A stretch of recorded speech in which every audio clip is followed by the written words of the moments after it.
Pada tahun 1980-an, di sebuah desa terpencil bernama Pakem, tersembunyi di kaki gunung yang hijau, terdapat sebuah perempatan jalan yang berbukit.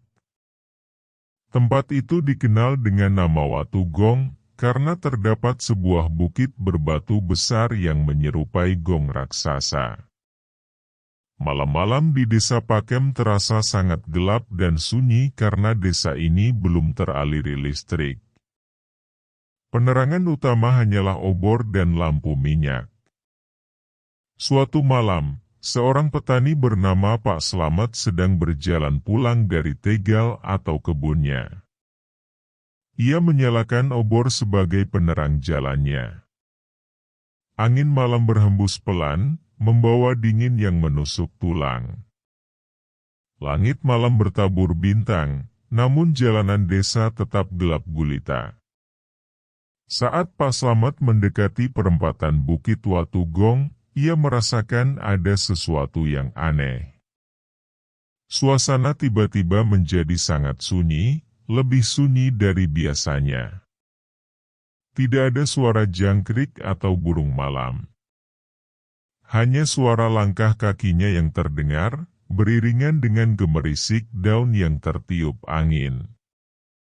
Tiba-tiba, dari sudut matanya, Pak Slamet melihat sesuatu yang bergerak.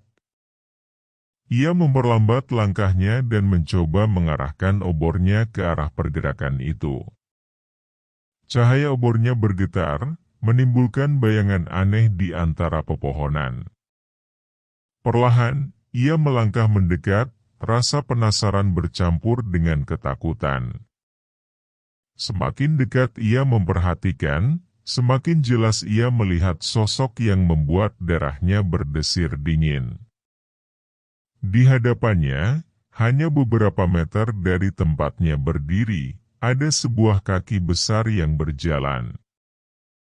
Kaki itu tampak seperti kaki manusia, namun ukurannya sangat besar dan menakutkan. Yang lebih mengerikan, kaki itu berjalan tanpa tubuh. Pak Slamet tercekat, tidak percaya dengan apa yang dilihatnya. Keringat dingin mengalir di pelipisnya. Kaki besar itu terus berjalan, melangkah pelan seolah mencari sesuatu. Pak Slamet mencoba mengendalikan dirinya, namun rasa takut yang amat sangat membuat tubuhnya gemetar. Ia mundur perlahan, berharap sosok kaki itu tidak menyadari keberadaannya. Namun, dalam sekejap, kaki besar itu berhenti dan berbalik ke arahnya. Pak Slamet bisa merasakan pandangan tak terlihat dari kaki itu menatapnya, meski tanpa kepala. Ia tahu, ia harus segera pergi dari tempat itu. Dengan sekuat tenaga, Pak Slamet berbalik dan berlari secepat mungkin, obornya hampir terjatuh dari genggaman. Jalan setapak yang berbatu membuatnya beberapa kali hampir terjatuh, namun rasa takut membuatnya terus berlari. Di belakang, ia bisa mendengar suara langkah berat yang mengikuti, semakin cepat dan semakin dekat. Akhirnya, Pak Slamet tiba di rumahnya, nafasnya tersengal dan tubuhnya berkeringat dingin. Ia segera menutup pintu dan mengunci rapat, berharap sosok mengerikan itu tidak mengikutinya. Malam itu, ia tidak bisa tidur. Bayangan kaki besar yang berjalan tanpa tubuh terus menghantui pikirannya. Keesokan harinya, Pak Slamet menceritakan pengalaman mengerikannya kepada tetangga dan keluarga. Desas-desus tentang sosok kaki besar di perempatan Bukit Watu Gong pun menyebar di desa. Beberapa orang percaya, itu adalah arwah penasaran yang mencari tubuhnya. Yang lain menganggap itu adalah peringatan bagi siapa saja yang berani melanggar batas di tempat itu. Sejak malam itu, perempatan Bukit Watu Gong menjadi tempat yang dihindari oleh penduduk desa saat malam tiba. Legenda tentang kaki besar yang berjalan tanpa tubuh menjadi cerita yang terus diceritakan dari generasi ke generasi, menambah nuansa misteri dan horor di Desa Pakem. Meskipun beberapa orang menganggap cerita ini hanya dongeng, banyak yang merasa ada kebenaran di baliknya. Banyak penduduk desa yang mengaku mendengar langkah berat di sekitar perempatan pada malam hari. Mereka percaya bahwa arwah penasaran tersebut masih berkeliaran, mencari bagian tubuhnya yang hilang atau mungkin menunggu seseorang yang bisa membantunya menemukan kedamaian. Cerita mistis tentang Watu Gong terus menjadi bagian dari kehidupan Desa Pakem, mengingatkan setiap orang untuk selalu berhati-hati dan menghormati tempat-tempat yang diakini keramat. Kisah ini juga menjadi peringatan akan misteri dan keajaiban alam yang terkadang berada di luar pemahaman manusia, mengajarkan bahwa ada hal-hal yang lebih besar dan menakutkan dari yang bisa kita bayangkan. Setelah mendengar cerita dari Pak Slamet, ada seorang pemuda yang tidak percaya dan ingin membuktikannya sendiri. Pemuda itu bernama Cahyo, terkenal dengan keberanian dan kesombongannya. Ia menganggap cerita Pak Slamet hanya tahayul belaka yang digunakan untuk menakut-nakuti orang. Pada suatu malam yang kelam, Cahyo memutuskan untuk pergi ke perempatan Bukit Watu Gong. Ia membawa obor yang menyala terang, sambil menantang kegelapan malam. Tidak ada yang perlu ditakuti di sini, gumamnya pada diri sendiri, berjalan dengan langkah yang pasti. Angin malam berhembus pelan, membawa dingin yang menusuk tulang. Suasana sunyi mencekam, sama seperti yang dirasakan Pak Slamet sebelumnya. Tidak ada suara jangkrik atau burung malam, hanya suara langkah kaki Cahyo dan gemerisik daun yang tertiup angin. Saat Cahyo mendekati perempatan, ia mulai merasakan keanehan. Suasana menjadi lebih sunyi dari biasanya, dan ada perasaan aneh yang membuat bulu kuduknya meremang. Namun, dengan keras kepala, ia terus maju. Tiba-tiba, dari sudut matanya, Cahyo melihat sesuatu yang bergerak. Ia memperlambat langkahnya dan mencoba mengarahkan obornya ke arah pergerakan itu. Cahaya obornya bergetar, menimbulkan bayangan aneh di antara pepohonan. Perlahan, ia melangkah mendekat, rasa penasaran bercampur dengan ketakutan yang mulai muncul. Semakin dekat ia memperhatikan, semakin jelas ia melihat sosok yang membuat darahnya berdesir dingin. Di hadapannya, hanya beberapa meter dari tempatnya berdiri, ada sebuah kaki besar yang berjalan. Kaki itu tampak seperti kaki manusia, namun ukurannya sangat besar dan menakutkan. Yang lebih mengerikan, kaki itu berjalan tanpa tubuh. Cahyo tercekat, tidak percaya dengan apa yang dilihatnya. Keringat dingin mengalir di pelipisnya. Rasa takut yang amat sangat membuat tubuhnya gemetar. Kaki besar itu terus berjalan, melangkah pelan seolah mencari sesuatu. Cahyo mencoba mengendalikan dirinya, namun rasa takut yang amat sangat membuat tubuhnya gemetar. Dalam sekejap, kaki besar itu berhenti dan berbalik ke arahnya. Cahyo bisa merasakan pandangan tak terlihat dari kaki itu menatapnya, meski tanpa kepala. Ketakutan yang luar biasa membuatnya terkencing di celana. Dengan sekuat tenaga, ia berbalik dan berlari secepat mungkin, obornya hampir terjatuh dari genggaman. Namun, jalan setapak yang berbatu membuatnya tersandung dan terjatuh. Kepalanya membentur batu, dan ia pun pingsan. Beruntung pada malam itu ada rombongan warga yang pulang dari kebun dan menemukannya tergeletak tak sadarkan diri di tepi jalan.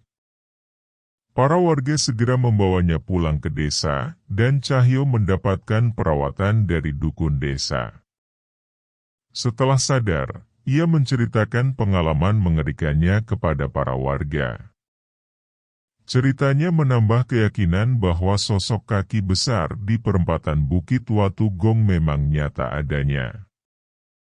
Sejak malam itu, Cahyo tidak lagi meremehkan cerita-cerita mistis yang beredar di desa. Ia menjadi lebih bijaksana dan menghormati tempat-tempat yang dianggap keramat. Cerita tentang pengalaman Cahyo pun menyebar luas di desa, mengingatkan setiap orang bahwa ada hal-hal yang tidak bisa dijelaskan dengan akal sehat dan bahwa terkadang lebih baik menghormati dan menjaga jarak dari yang tidak kita pahami. Pada suatu hari menjelang petang, suasana di desa Pakem semakin mencekam. Langit yang mulai gelap disertai rintik gerimis membuat jalanan desa yang sudah sepi menjadi semakin sunyi. Awan gelap menggantung rendah di atas desa, menambah kesan misterius di sekitar perempatan Bukit Watu Gong. Di ladang, dua orang wanita paruh baya, Ibu Surti dan Ibu Tinah, sedang bersiap-siap untuk pulang. Mereka menatap langit yang semakin gelap dengan cemas. "Kita harus segera pulang sebelum hujan deras," kata Ibu Surti. Ibu Tinah mengangguk setuju. Mereka mengemas peralatan berkebun dan memulai perjalanan pulang. Biasanya, mereka akan menghindari perempatan Watu Gong karena cerita-cerita menakutkan yang beredar.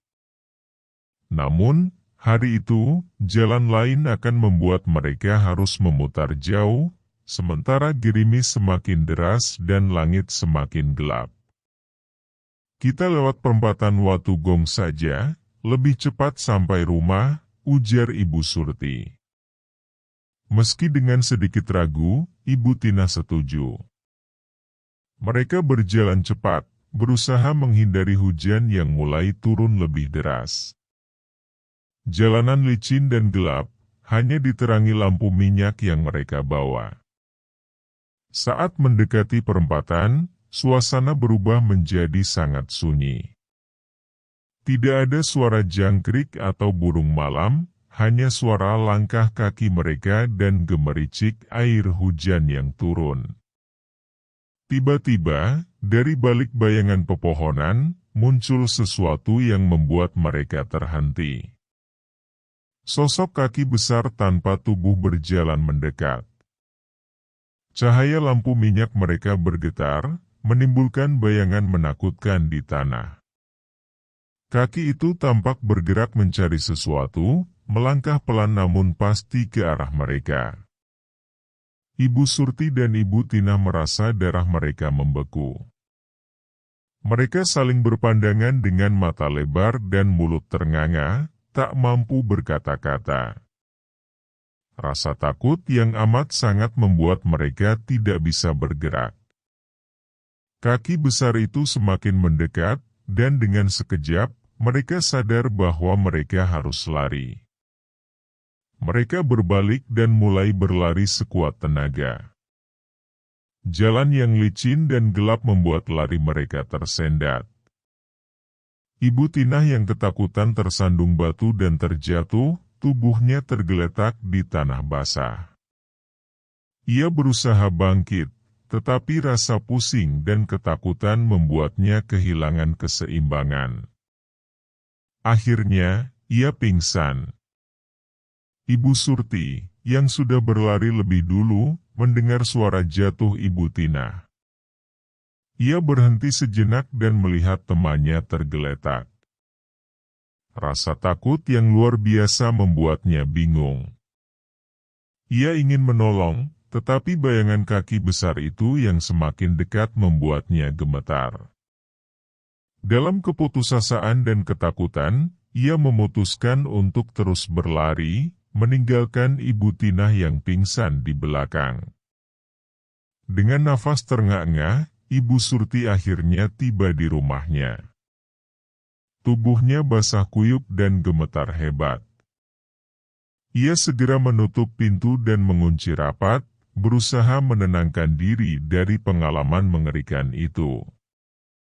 Namun, bayangan kaki besar yang berjalan tanpa tubuh terus menghantuinya. Di lain sisi, rombongan warga yang kebetulan pulang dari kebun menemukan Ibu Tinah yang tergeletak pingsan di jalan.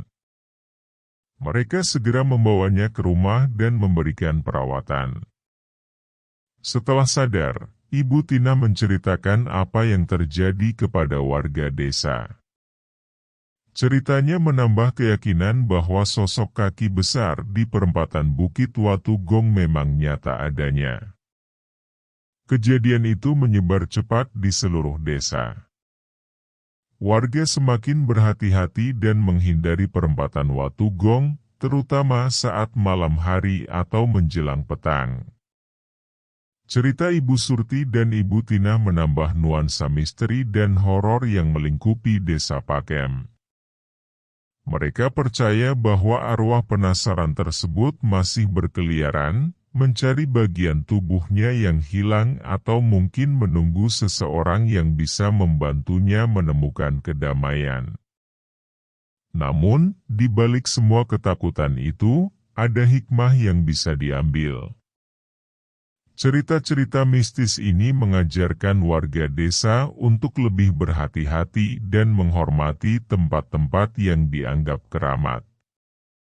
Mereka juga belajar untuk saling menjaga dan tidak meremehkan hal-hal yang tidak bisa dijelaskan dengan akal sehat.